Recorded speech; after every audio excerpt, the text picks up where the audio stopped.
Prime debut આવી પહોંચ્યું છે રાજકોટના નિરંજન ઝા ક્રિકેટ સ્ટેડિયમમાં, જ્યાં સૌપ્રથમ યોજવામાં આવેલું છે ભારત અને આયર્લેન્ડ વચ્ચે મહિલા ક્રિકેટ ટીમનો લાઈવ મેચ.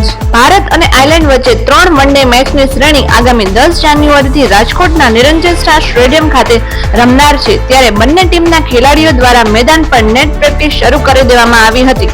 ભારત અને આયર્લેન્ડના ખેલાડીઓ સ્ટેડિયમ ખાતે પહોંચી પ્રેક્ટિસ કરતા હતા અને સવારના 11 વાગ્યાથી 5 વાગ્યા સુધી પ્રેક્ટિસ સેશન રાખવામાં આવ્યું હતું, જેમાં બંને ટીમના ખેલાડીઓ દ્વારા વોર્મઅપ, ફિલ્ડિંગ, કેચ તથા બેટિંગ અને બોલિંગની નેટ પ્રેક્ટિસ કરવામાં આવી હતી.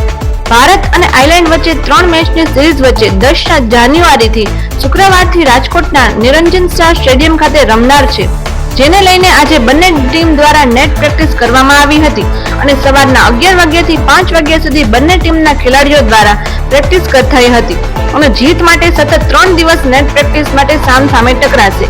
હાલમાં ભારતીય મહિલા ક્રિકેટ ટીમ ફોર્મમાં ચાલી રહી છે અને આયર્લેન્ડની ટીમની સરખામણીમાં ભારતીય ટીમના ખેલાડીઓ વધુ અનુભવી હોવાનું માનવામાં આવી રહ્યું છે.